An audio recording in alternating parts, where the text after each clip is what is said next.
Continuamos aquí en el Simposium IMEF Ciudad de México, Finanzas 4.0, la recomposición de las empresas y la tecnología.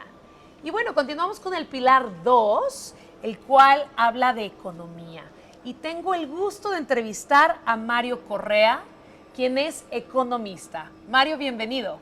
Al contrario, muchas gracias. Es un honor poder participar aquí en el evento y compartir algunas reflexiones acerca de lo que está pasando en el entorno, las perspectivas y hacia dónde debería ir esa economía 4.0 que deberíamos estar construyendo. Economía 4.0, qué interesante.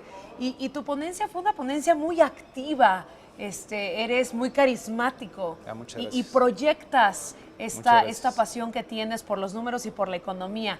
Platícame, ¿qué piensas del simposio? ¿Qué es lo que está pasando? ¿Qué estamos viviendo aquí? Bueno, de entrada es el regreso del IMEF a los eventos presenciales en un intento de dar un mejor servicio después de la pandemia. No, claro, estoy muy entusiasmado y de hecho muy agradecido de tener la oportunidad de estar platicando aquí de esos temas, ¿no? Es el primero prácticamente después de esta pandemia que ya tenemos algo de presencia en vivo. Entonces, desde luego, muy contento y muy entusiasmado. Yo creo que por eso se reflejó en la plática. Y bueno, como bien mencionaban tú y otros ponentes, ¿no? Todo el tema de tecnología, de trabajo a distancia, de conectarnos. Este simposium se está llevando a cabo de manera presencial y virtual.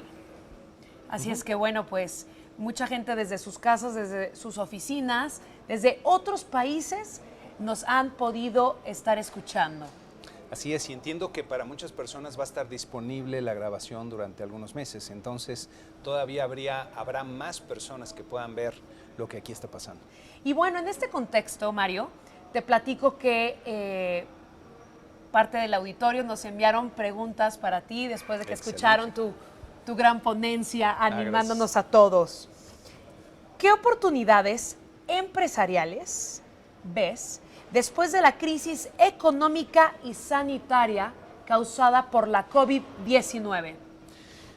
Mira, es muy buena pregunta y yo creo que quizá uno de los aprendizajes que deberíamos de llevarnos de esta pandemia, hay varios. Uno de ellos es que tenemos que empezar a cambiar la forma en que pensamos, especialmente en los negocios. Y a lo que me refiero aquí es el COVID se convirtió en un problema global que va a requerir soluciones globales. Y lo estamos tratando de resolver con diferentes formas en diferentes países, cada quien haciendo sus vacunas, ¿no? Y así va a ser muy difícil que logremos avanzar. Una de las cosas que yo creo que tenemos que construir hacia el futuro es una mayor integración económica entre los países. Esa mayor integración económica implica pues, mayor cooperación entre las personas.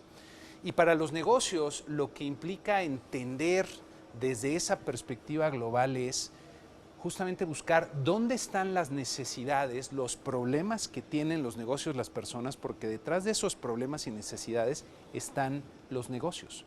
Hoy día con la pandemia hubo cambios radicales en la forma de hacer negocios de mucha gente. Todos tuvimos que aprender a comunicarnos desde casa, a tratar de hacer nuestras actividades en una pantallita. Todos aprendimos a ver cómo conectarnos y cómo estar en línea. Y ese fue un cambio muy acelerado. Y hay, creo yo, grandes oportunidades de negocio. Y otra vez, yo insisto mucho en que los negocios vienen de entender lo que necesitan las personas, las empresas y cubrir esas necesidades. Y hoy día algo que necesita el mundo es cambiar la forma en que producimos la energía. Y por cierto, ahí va a haber enormes oportunidades, es donde hay un gran potencial, especialmente para México, porque el que ya se dio cuenta que hay que hacer ese cambio es Estados Unidos. Y Estados Unidos tiene un programa impresionante de infraestructura. Habla el presidente Biden de que va a ser una inversión de toda una generación en diferentes tipos de sectores, pero lo que es transversal a todos los sectores es el cambio a las energías limpias para detener el problema del cambio climático. Y aquí nuestro país tiene un gran potencial para generar diferentes tipos de energías limpias. Se requiere un cambio en la estrategia, pero si se aprovecha esa oportunidad, ese potencial, ahí hay grandes posibilidades de que muchas personas, empresarios, emprendedores que son muy necesarios, participen proveyendo ese tipo de servicios y de utilidades, de energía para el mundo, ¿no? Mario, ¿qué es la economía 4.0 y cómo México puede aprovecharla. Mira, es un tema de verdad apasionante. Yo diría que hay ciertos elementos para dirigirnos hacia esa economía que podríamos llamar 4.0, que por cierto una reflexión que me gustaría hacer, y de hecho es parte de lo que pretendo hacer algún día, es que antes de hablar de esa economía 4.0 tenemos que entender bien la economía 1, que a veces me da la impresión de que no en todos los países lo acabamos de entender. ¿Qué es la economía 1? La economía 1 es la forma en que tenemos las personas para cooperar de forma armoniosa todos entre nosotros. Y eso se llama economía de mercado. Pero en muchos países hay pues una serie de discusiones de si debe ser o no una economía de mercado, de si se puede o no regular por sí sola. Pero se nos olvida que al final del día la forma que tenemos de cooperar a nivel pues más avanzado y global y entre grandes cantidades de personas es justamente a través de una economía de mercado. Y ahora ya hablando acerca de lo que viene al futuro, lo que podríamos llamar de esa economía 4.0, hay varios elementos. Uno es apoyarse más la producción en el conocimiento y producir más conocimiento. El ser humano es muy interesante porque viene construyendo sobre conocimientos que se han venido adquiriendo en el pasado. Por ejemplo, ¿no? Imagínate nuestros ancestros, la primera flecha que a alguien se le ocurrió hacer requería de una técnica anterior, que era alguien que supiera partir una piedra y hacerla con cantos afilados. Entonces tú vas construyendo sobre el conocimiento que te heredaron de alguna forma tus ancestros y así es como vas caminando. Hoy día los países que son más ricos son los que más conocimiento están produciendo y los que más producción tienen basada en ese conocimiento. Y eso implica mayor educación, mayor inversión en tecnología inclusive, que es algo que pueden hacer los países. Ese es un elemento importante. Desde luego el desarrollo de la tecnología para facilitar y mejorar muchos de los procesos. Y hoy día las tecnologías que estamos adoptando son las tecnologías de comunicación, de computación. Vienen aquí temas fascinantes que es la inteligencia artificial, el Big Data. Que lo estuvimos platicando hoy. Es de las... Estuvo tocando hoy, ¿no? En las ponencias. Totalmente. Y ha sido ahorita un proceso acelerado de adoptar muchas de las tecnologías, pero yo creo que ahí todavía falta explotarlo todavía mucho más. Ese es otro tema. Lo que yo llamaba la integración del talento donde quiera que esté, el talento inclusivo. Y aquí me refiero no tanto a la incorporación de minorías, mujeres, sino... es el que tenga talento, que pueda aportar ese talento con lo que mejor pueda hacer al esfuerzo de toda la sociedad. Y eso se llama emprendedor. Eso se llama alguien que encuentra algo que necesita el grupo en donde está la sociedad, un problema que va a resolver y al resolverlo genera valor para los demás. Entonces, eso es lo que necesitamos, una economía más inclusiva, donde todos los que quieran participar en alguno de los temas que requiere el país, lo pueda hacer. Y hoy día eso yo creo que todavía nos falta. Y otro de los elementos es cooperar más a escalas globales. Una de las quizá lecciones más firmes, sólidas que hemos aprendido los economistas es que tiene sentido el intercambio para aprovechar las ventajas que tiene cada quien para producir diferentes cosas. Y eso es algo que hay que apalancar. O sea, va a haber gente que sea artistas y produzcan grandes obras de arte, va a haber gente que sean más bien orientadas hacia la ciencia y que puedan producir más conocimientos, pero necesitamos darles el campo fértil para que participen. Claro. Y pensar a escala global, eso creo que es bien importante. Necesitamos una mayor integración económica en el mundo, que eso es lo que se venía construyendo. Fíjate que, perdón, ya me estoy extendiendo. No, nosotros felices de que nos compartas todo tu conocimiento y experiencias de vida. Fíjate que hay toda esta percepción de que todo este proceso de globalización que inició pues, de los años 80, la última etapa, pues ha producido toda esta serie de desigualdades y de pobreza en el mundo. Y es pura percepción. Si vemos los datos duros de cómo se ha reducido la pobreza en el mundo, ha sido dramática la reducción de la pobreza. El problema es que ha estado concentrado en países de Asia, especialmente en China, donde pasaron de una situación de gente que se moría de hambre a tener ya un ingreso bastante más alto. Y eso es gracias a que están cooperando con el resto del mundo. Y es algo que deberíamos estar haciendo los países. Imagínate que la Unión Europea es un paso que dieron diferentes países de Europa para poder cooperar, integrarse. Unirse. Eso necesitamos hacerlo pues a escalas mayores. Por ejemplo, en México tenemos América del Norte, deberíamos estar mucho más integrados primero con Estados Unidos y Canadá, que son los mercados que tenemos a la vuelta de la esquina, y Estados Unidos sigue siendo el mercado más grande, y posteriormente hacia América Central y hacia América del Sur. Ese debería ser parte del proceso, pero hay que cambiar un poco la mentalidad, creo yo, de las personas. Tenemos que empezar a pensar más como ciudadanos del mundo por el bien de tu país. Porque, por ejemplo, el tema del cambio climático o esto mismo del COVID, lo que pasó en China, nos está afectando a todos en el mundo. Si el clima sigue cambiando, te va a afectar a todos. Entonces tienes que empezar a pensar como ciudadano del mundo para evitar que eso siga pasando. Mario, ¿qué es un mercado inclusivo de talento?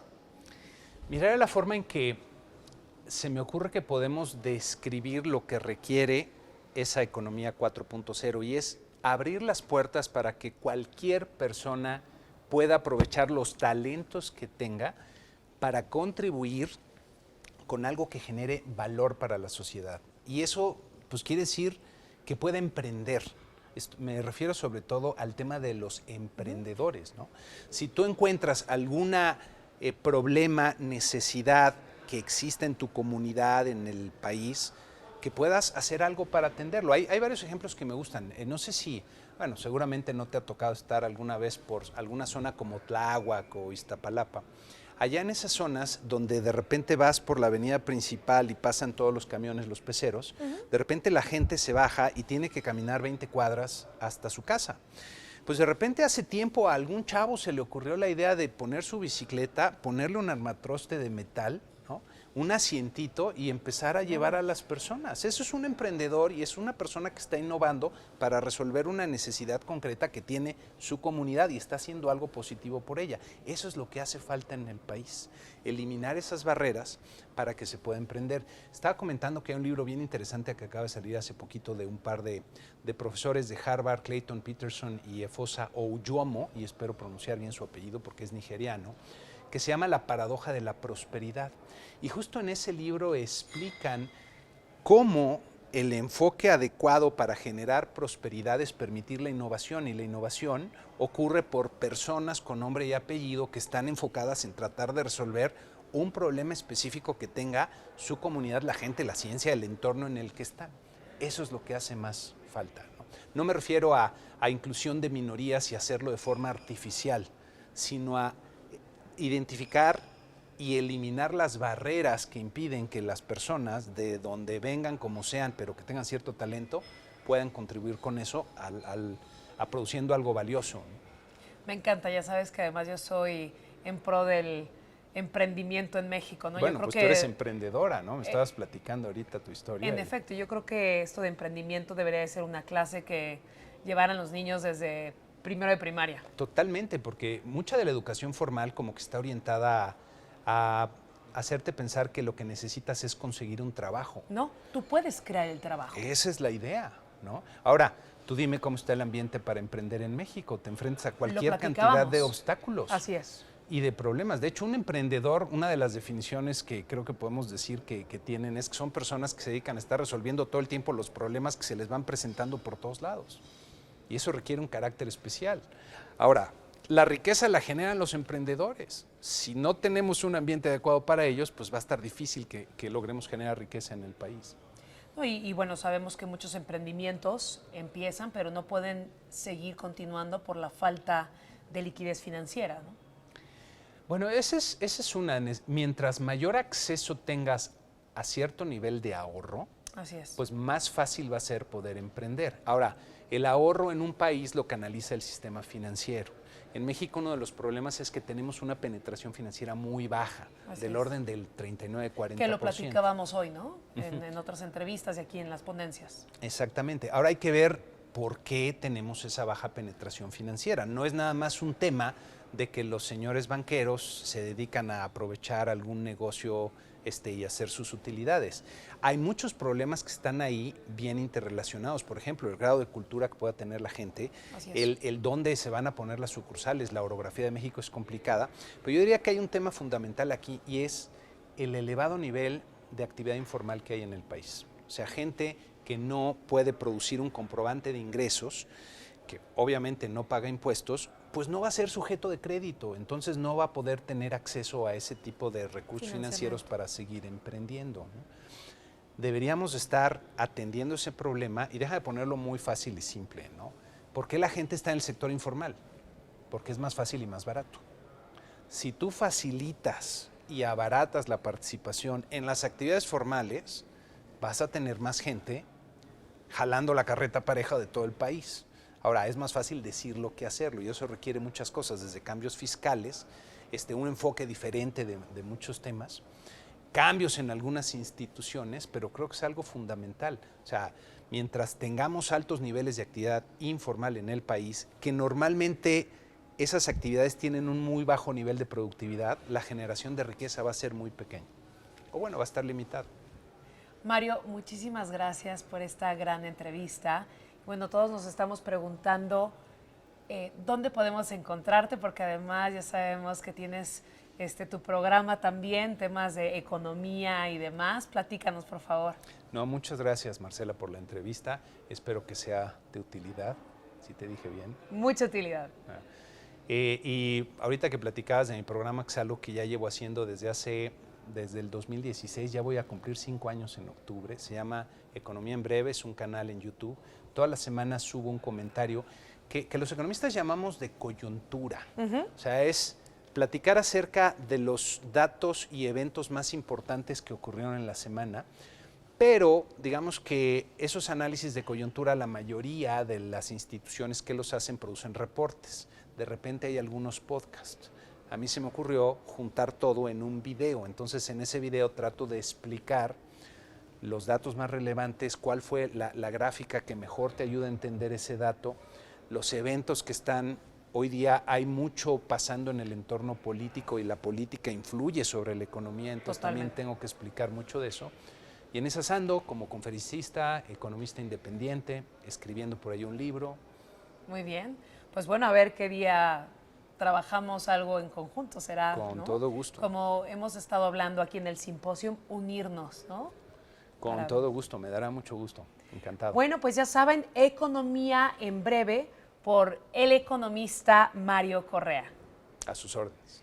Bueno, pues esto fue todo. Soy Marcela López Lozano, Simposium IMEF Ciudad de México, Finanzas 4.0, la recomposición de las empresas y la tecnología. Gracias, Mario. Al contrario, muchas gracias. Buenas noches.